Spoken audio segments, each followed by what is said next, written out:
ادھر یہ فتنہ گر مسلمانوں کا لباس پہن کر ملت اسلامیہ کے خلاف بدترین سازش کر رہے تھے، اور ادھر صلاح الدین ایوبی اپنے سفیر امیر عز الدین کی واپسی کا انتظار کر رہا تھا۔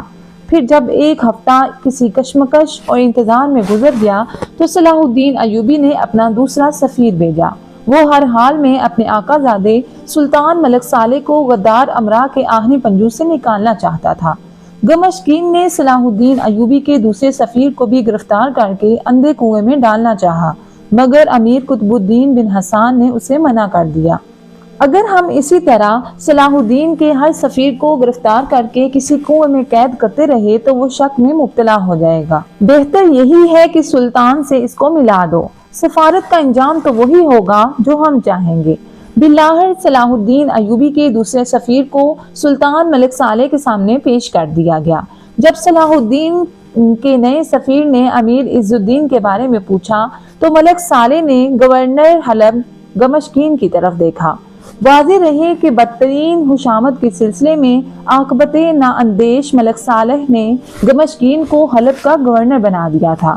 اب وہ بدکار و عیار انسان ریاست کے سفید و سیاہ کا مالک تھا۔ گورنر دمشقین نے اپنی لا علمی کا اظہار کرتے ہوئے جواب دیا، عز الدین نام کا کوئی شخص حلب کے دربار تک نہیں پہنچا۔ نئے سفیر نے یہ اطلاع بڑی حیرت کے ساتھ سنی مگر خاموش رہا۔ پھر اس نے خواہش ظاہر کی کہ وہ سلطان سے کچھ دیر کے لیے تنہائی میں ملنا چاہتا ہے۔ صلاح الدین کے نئے قاصد کی بات سن کر دمشقین اور قطب الدین نے شدید حیرت کے انداز میں ایک دوسرے کی طرف دیکھا۔ پھر فوراً ہی امیر قطب الدین بن حسان صلاح الدین کے قاصد سے مخاطب ہوا۔ سلطان ذیشان اپنے ہم منصب لوگوں کو خلوت میں یہ شرف عطا کرتے ہیں۔ سفیر کا فرض منصبی صرف اتنا ہے کہ وہ وقت ضائع کیے بغیر اپنے آنے کا مقصد بیان کرے۔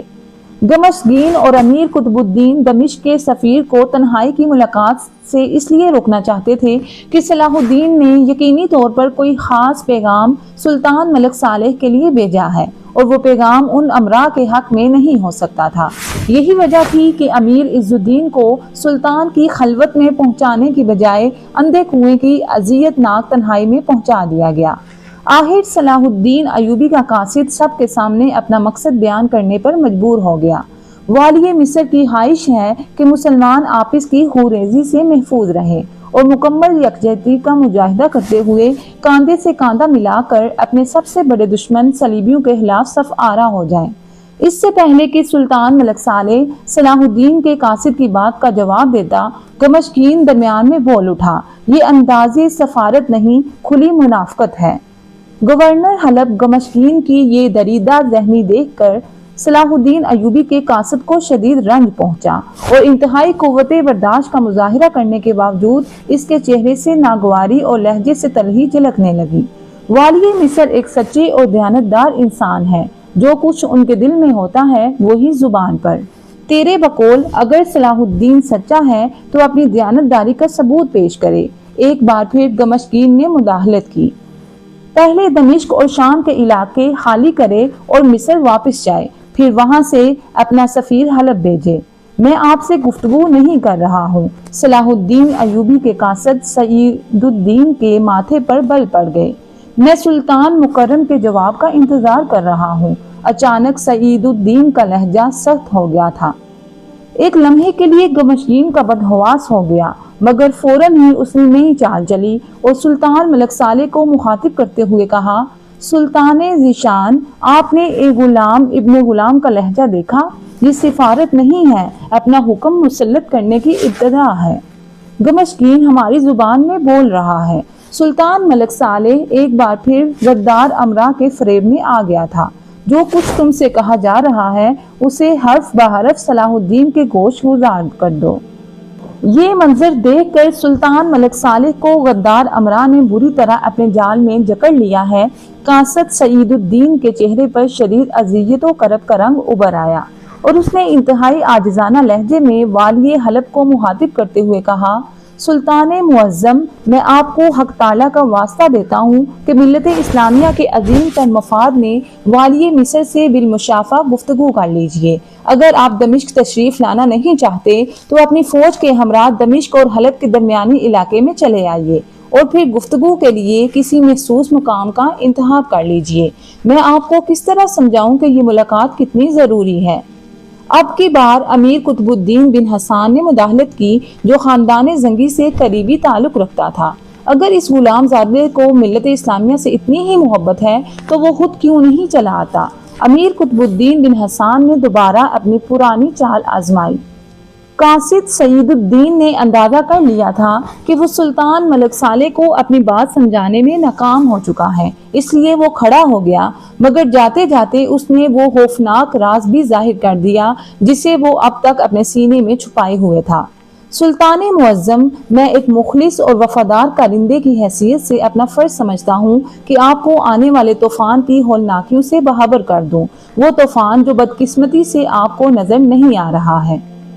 یہ کہہ کر قاصد سعید الدین نے نفرت آمیز نظروں سے گمشگین امیر قطب الدین بن حسان اور دوسرے امراء کی طرف دیکھا، پھر انتہائی باوقار لہجے میں سلطان ملک صالح کو مخاطب کرتے ہوئے بولا، میرے امیر صلاح الدین ایوبی زمین کے ایک ٹکڑے پر قبضہ کرنے کے لیے دمشق نہیں آئے ہیں۔ ان کی آمد کا ایک ہی مقصد ہے کہ وہ نمک حرام امیروں کی سازشوں کا پردہ چاک کر ڈالیں اور آپ کی جان اور جاگیر کو دوست نما دشمنوں کی دراز دستی سے بچا سکیں۔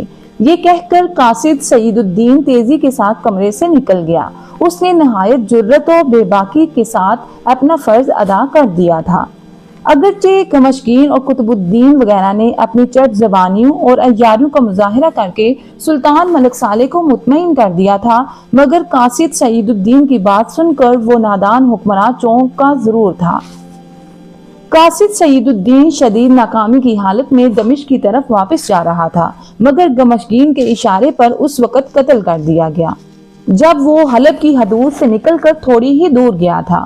پھر اس کی لاش گھسیٹ کر جنگل کے ایک تاریک گوشے میں دفن کر دی گئی۔ صلاح الدین ایوبی کی سفارت مکمل طور پر ناکام ہو چکی تھی۔ اس کا ایک سفیر امیر عز الدین اندھے کنویں میں قید تھا اور دوسرا قاصد زیر خاک سو رہا تھا۔ صلاح الدین ایوبی نے دوسرے دن تک قاصد سعید الدین کا انتظار کیا، مگر جب وہ واپس نہیں آیا تو پہلی بار اس کے چہرے پر نفرت و غضب کا رنگ ابھر آیا۔ پھر اس نے نماز ادا کی اور دعا کے لیے ہاتھ اٹھا دیے۔ اے مالک ارض و سما، تو علیم و خبیر بھی ہے اور سمیع و بصیر بھی۔ تجھے خوب معلوم ہے کہ میں کیا چاہتا ہوں اور کیا سوچ رہا ہوں، اور تجھے یہ بھی پتا ہے کہ میں آئندہ کیا چاہوں گا اور کیا سوچوں گا۔ پھر بھی اے کریم، مجھ پر کرم کر اور میرے ہادی مجھے ہدایت دے کہ میں کس راستے پر چلوں۔ صلاح الدین ایوبی نے طویل دعا مانگی اور پھر جب رات کو سویا تو اس نے امام شرف الدین کو خواب میں دیکھا۔ آپ والی مصر کو مخاطب کر کے فرما رہے تھے، صلاح الدین، عمارت کی ان دیواروں کو گرا دو جنہیں دیمک کھا چکی ہے۔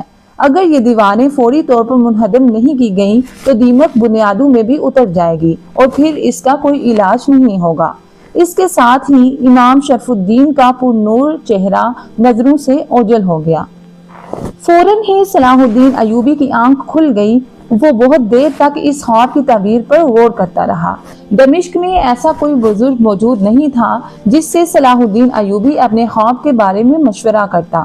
پھر خود ہی اس نتیجے پر پہنچا کہ دیمک زدہ دیواروں سے امام شرف الدین کی مراد حرص و ہوس کے مارے ان امراء سے ہے جو اپنے نفس کی تسکین کے لیے ملت اسلامیہ کو کھوکھلا کر رہے ہیں۔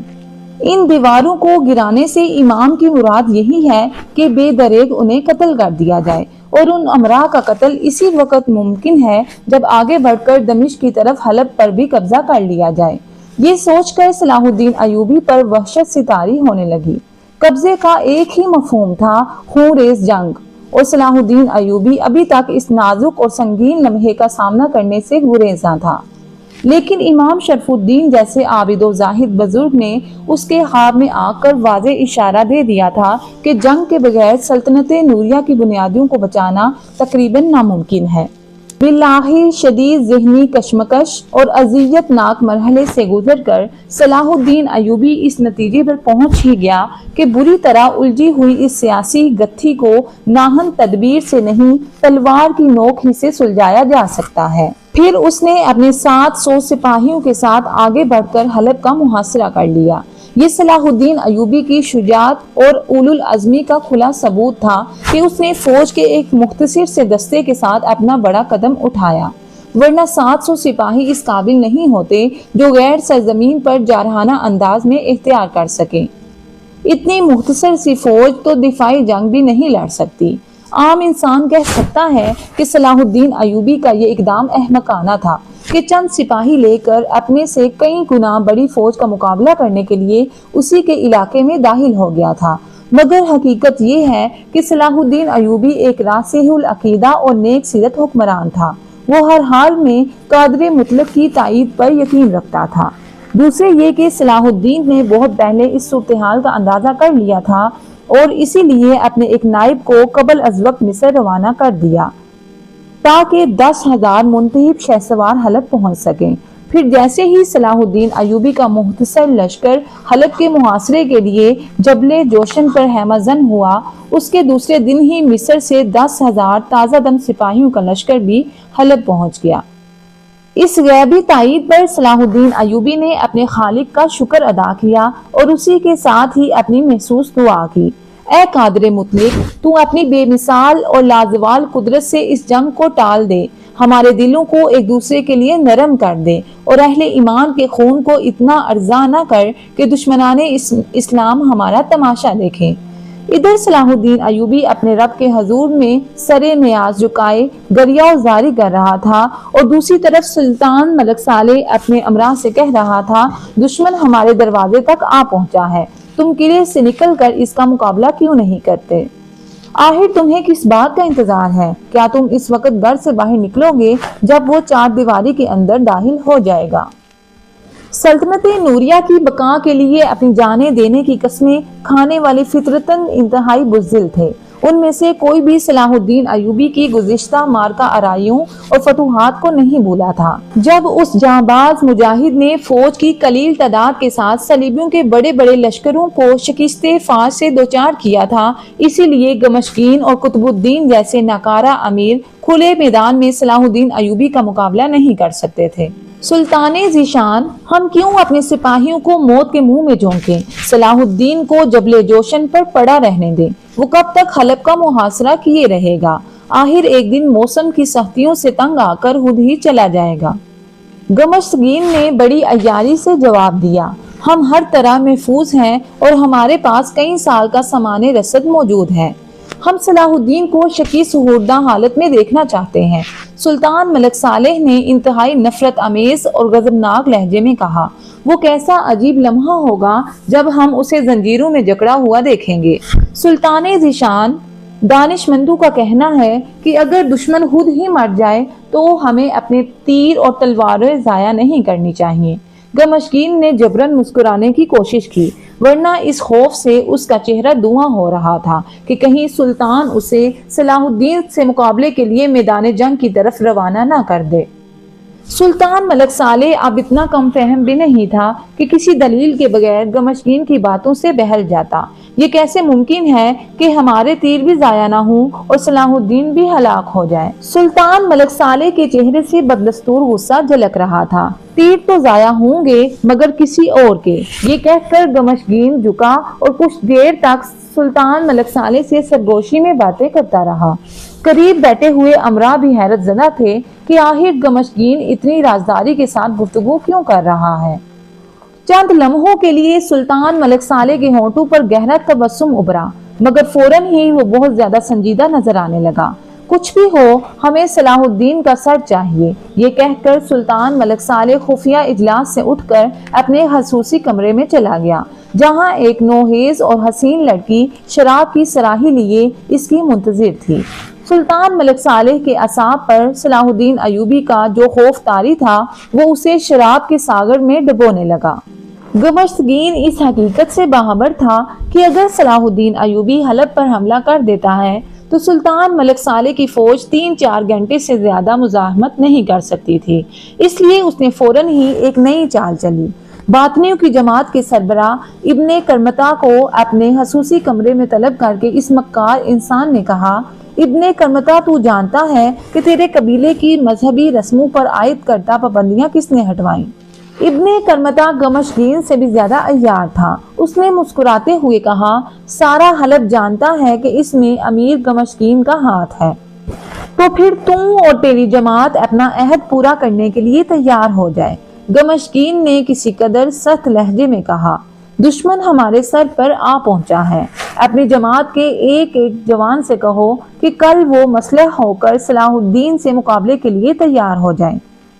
گمشگین کی بات سن کر ابن کرمتا کچھ دیر کے لیے بدحواس ہو گیا، پھر اس نے بڑی مشکل سے اپنی بگڑی ہوئی حالت پر قابو پایا۔ امیر آپ بھول رہے ہیں، ہمارے معاہدے میں یہ شرط شامل نہیں تھی۔ پھر وہ کون سی شرط تھی کہ جس کے تحت تمہیں مذہبی آزادی بخشی گئی؟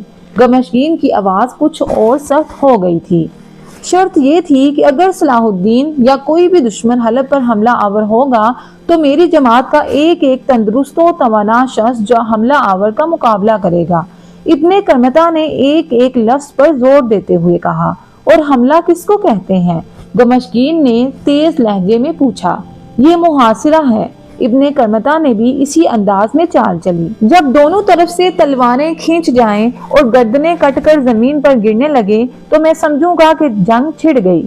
ابن کرمتا انتہائی عیار انسان تھا۔ اس کا یہ منصوبہ تھا کہ اگر صلاح الدین ایوبی حلب پر حملہ آور ہوتا ہے تو وہ اپنی جماعت کو لے کر شام چلا جائے گا، پھر والی مصر اور سلطان ملک صالح آپس میں ٹکرا کر تباہ ہو جائیں گے اور انجام کار باطنیوں کو دوبارہ مصر پر اپنی حکومت قائم کرنے کا موقع مل جائے گا۔ طویل گفتگو کے بعد گمشگین سمجھ گیا کہ ابن کرمتا جیسا فتنہ گر اس کے فریب میں نہیں آئے گا۔ آخر گمشگین نے اسی میں عافیت سمجھی کہ ابن کرمتا سے کھل کر بات کی جائے۔ یاد رکھو کہ اگر ایک بار صلاح الدین ایوبی حلب کی حدود میں داخل ہو گیا تو نہ تو ہم بچیں گے اور نہ تیری جماعت، اس لیے جنگ کرنے کی بجائے زندہ رہنے کی تدبیر سوچ۔ گمشگین کی بات سن کر ابن کرمتا نے ایک زوردار قہقہا لگایا۔ گورنر حلب، اب آپ سیدھے راستے پر آئیے۔ میں نہیں جانتا کہ میرا مذہب کیا ہے اور تم کس عقیدے کے مالک ہو۔ دونوں فتنہ گر ایک دوسرے کے سامنے بے نقاب ہو رہے تھے۔ میں بھی صلاح الدین سے نجات چاہتا ہوں اور تم لوگ بھی۔ بہتر یہی ہے کہ صلاح الدین کو درمیان سے ہٹا کر مصر کا اقتدار تمہاری جماعت کے حوالے کر دیا جائے اور باقی علاقے۔ ابن کرمتا نے مسکراتے ہوئے کہا، جب دو شرکاء میں تجارت ہوتی ہے تو برابر کا منافع ہوتا ہے۔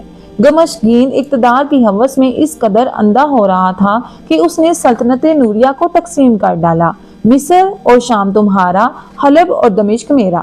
ابن کرمتا نے یہ سودا منظور کر لیا اور اسی دن رات کے اندھیرے میں شام روانہ ہو گیا۔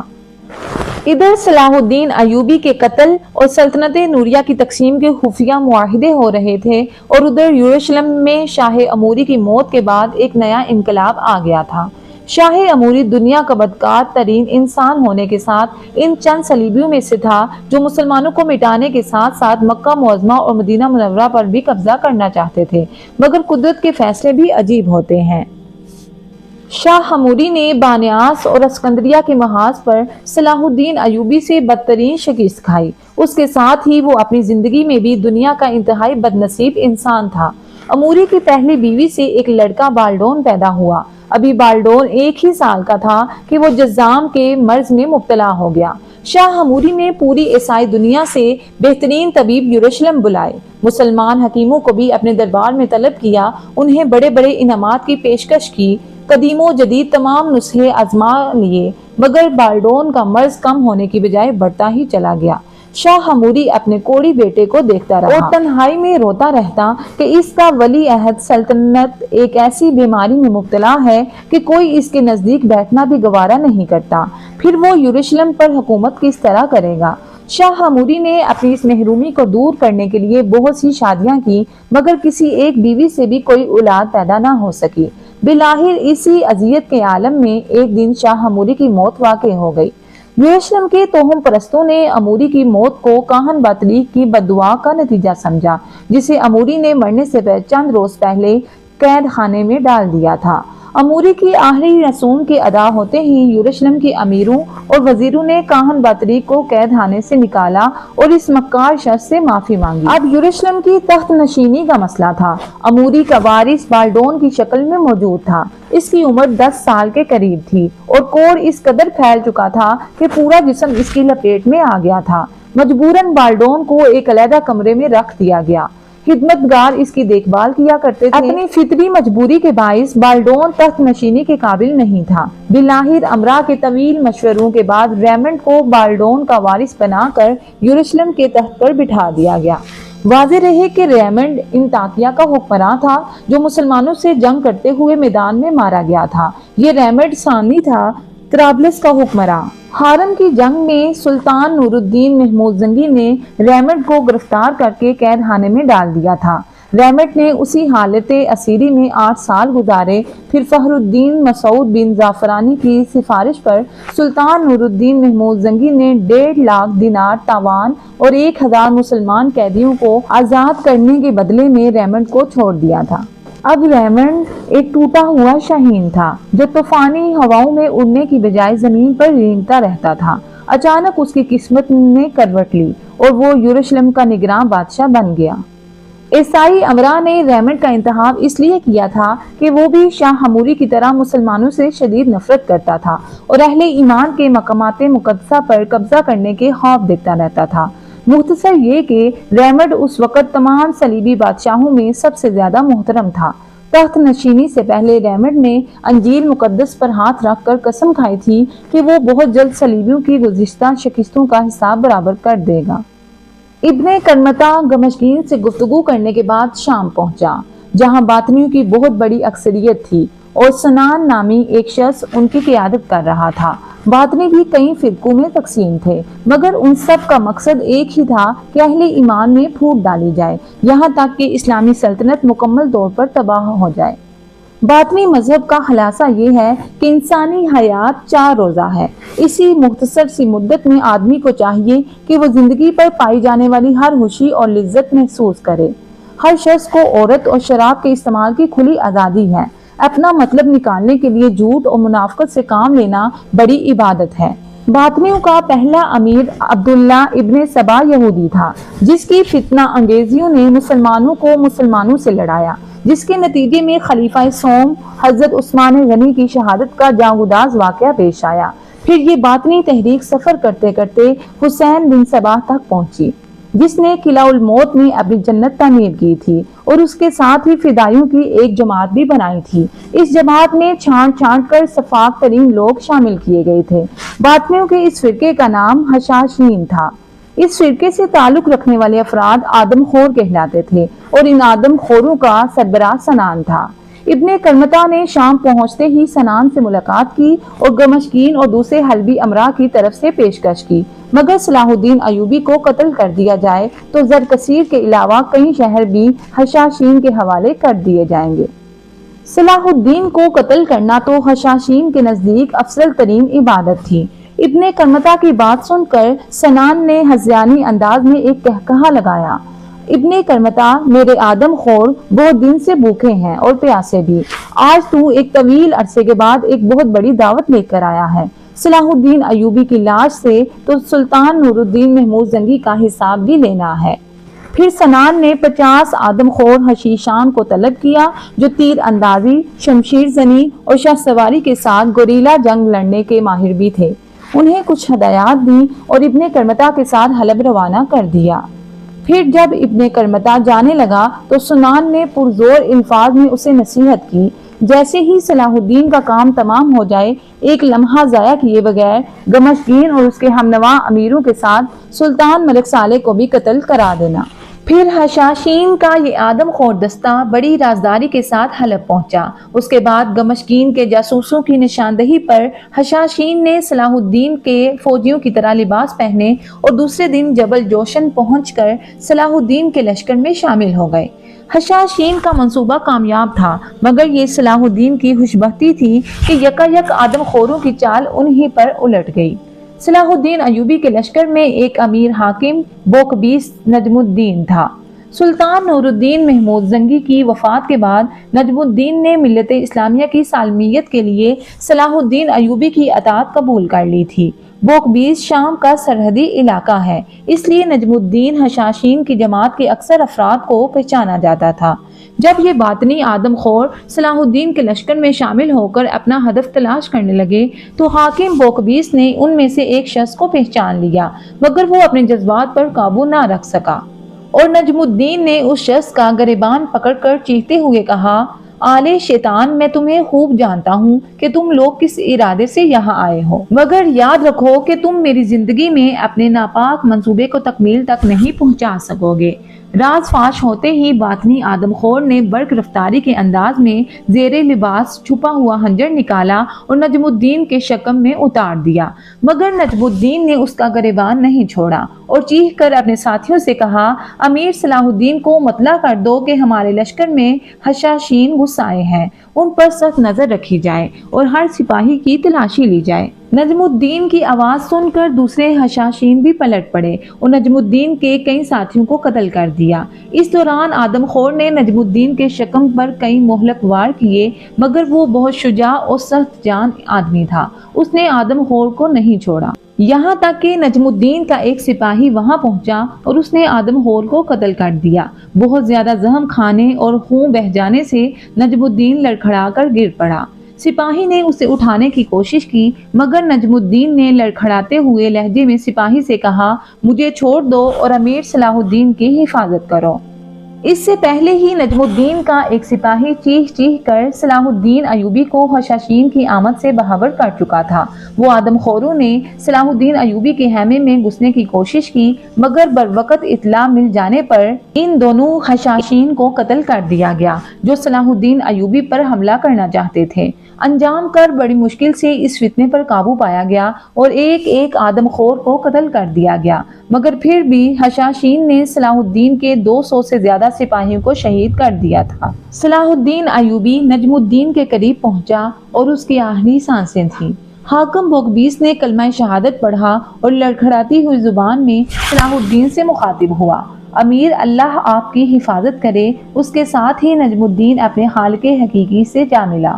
صلاح الدین ایوبی گھٹنوں کے بال زمین پر جھک گیا اور اس نے نجم الدین کی پیشانی کو بوسہ دیتے ہوئے انتہائی رقت آمیز لہجے میں کہا، ملت اسلامیہ پر قربان ہونے والے، اللہ تجھ پر اپنی بے شمار رحمتیں نازل کرے۔ اس منصوبے کی ناکامی کے بعد گمشکین اور دوسرے غدار امراء بدحواس ہو گئے۔ محاصرہ طول پکڑتا جا رہا تھا اور اہلیان شہر مضطرب نظر آنے لگے تھے، کیونکہ ان کے روزمرہ کے کاموں میں بہت زیادہ خلل پڑنے لگا تھا۔ بہت سے لوگ جلوس کی شکل میں قصر خلافت کے نیچے جمع ہوئے اور فریادی لہجے میں سلطان ملک صالح کو مخاطب کر کے کہنے لگے، سلطان محترم، ہمیں خوف و ہراس کی اس اذیت ناک صورتحال سے نجات دلائی جائے۔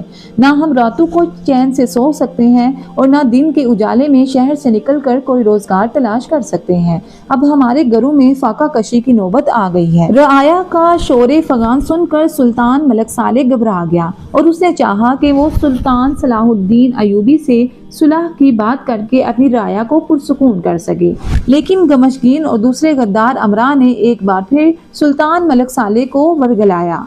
آپ کی طرف سے صلح کی پیشکش کا ایک ہی مفہوم ہے کہ آپ نے اپنے غلام کے آگے گھٹنے ٹیک دیے ہیں۔ گمشکین جان بوجھ کر ایسے تحقیر امیز الفاظ استعمال کر رہا تھا کہ جنہیں سن کر سلطان ملک صالح اشتعال میں آ جائے۔ شکست خوردہ انسان کو فاتح کا ہر مطالبہ ماننا پڑتا ہے۔ ممکن ہے کہ صلاح الدین ایوبی آپ سے حلب چھوڑنے کا مطالبہ کرے یا پھر آپ کو اپنا محکوم بنا کر حلب کی حکومت بیگ کے طور پر بخش دے۔ فریب کار گمشکین نے بڑی ہوشیاری کے ساتھ نوعمر حکمراں کے دماغ پر ایک بھرپور ضرب لگائی، جس کی تکلیف سے سلطان ملک صالح چیخ اٹھا، ایک غلام کی محکومی قبول کرنے سے بہتر ہے کہ ہم زہر پی کر خودکشی کر لیں یا اپنے ہی خنجر سے اپنی شہرت کو کاٹ لیں۔ گمشکین کا مقصد پورا ہو چکا تھا۔ اس نے انتہائی پرجوش لہجے میں کہا، خودکشی تو صلاح الدین ایوبی کر لے گا یا پھر سلطان عزیز کی شمشیر آبدار اس کی اشارت کاٹے۔ ایک غلام کے ساتھ صلح کی گفتگو کرنے سے کہیں بہتر ہے کہ ہم کرائے کی فوج حاصل کر لیں اور صلاح الدین کو محاصرہ اٹھانے پر مجبور کر دیں۔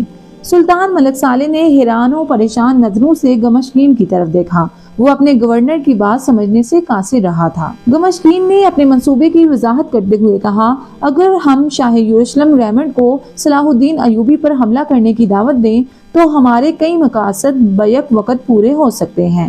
صلاح الدین صلیبی فوج کی آمد کی خبر سن کر حلب سے فرار ہو جائے گا، یا پھر اس نے ریمنڈ کا مقابلہ کیا تو صلاح الدین اس جنگ میں شکست کھا کر مارا بھی جا سکتا ہے، اور بالفرض وہ جیت بھی گیا تو اس کی فوج کا ایک بڑا حصہ اس معرکہ ارائی میں کام آ جائے گا۔ اس کے بعد حلب کی فوج آسانی کے ساتھ صلاح الدین کا خاتمہ کر ڈالے گی۔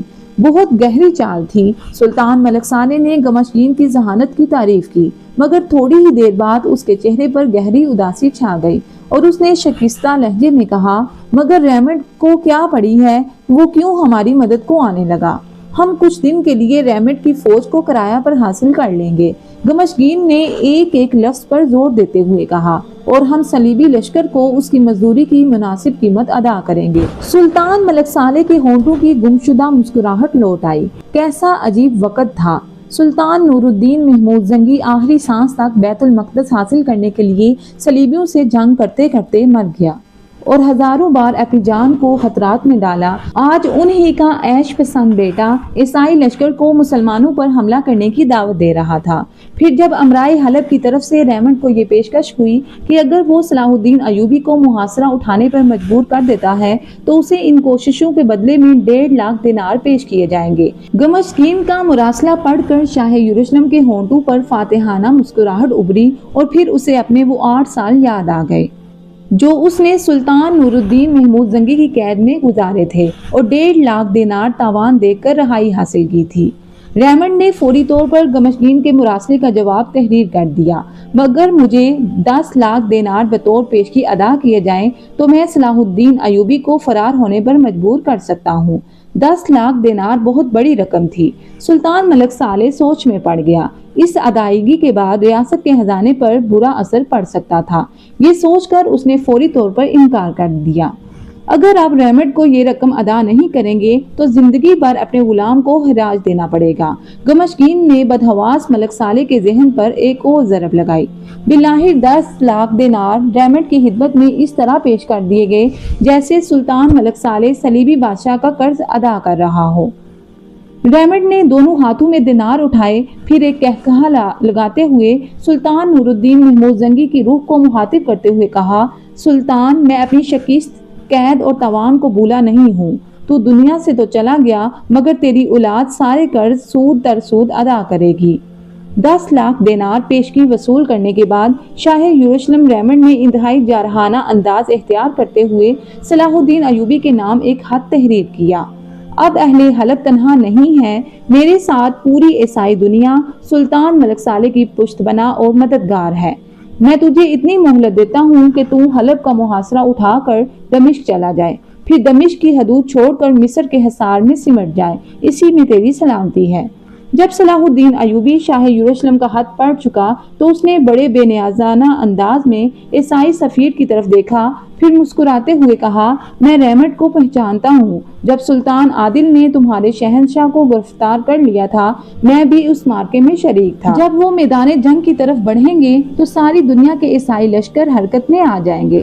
صلاح الدین ایوبی نے صلیبی سفیر کی اس لافزنی کا کوئی جواب نہیں دیا، اٹھ کر کھڑا ہوا اور باوقار لہجے میں ریمنڈ کے قاصد سے مخاطب ہوا، اب تم جا سکتے ہو۔ یہ کہہ کر صلاح الدین ایوبی کمرے سے جانے لگا اور شہنشاہ کے خط کا جواب۔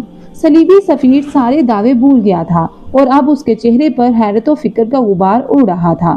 صلاح الدین ایوبی جاتے جاتے پلٹا اور ہلکی سی مسکراہٹ کے ساتھ بولا، اب میدان جنگ میں تمہارے شہنشاہ سے ملاقات ہوگی۔ صلیبی قاصد کو صلاح الدین ایوبی سے اس ذلت امیز سلوک کی ذرا بھی توقع نہیں تھی۔ اس کا خیال تھا کہ صلاح الدین ایوبی پوری عیسائی دنیا کے شریک جنگ ہونے کی دھمکی سن کر گھبرا جائے گا اور سیاست سے کام لیتے ہوئے صلح جوئی کا راستہ اختیار کرے گا، مگر صلاح الدین ایوبی تو آندھی کے کسی تیز جھونکے کی طرح گزر کر چلا گیا۔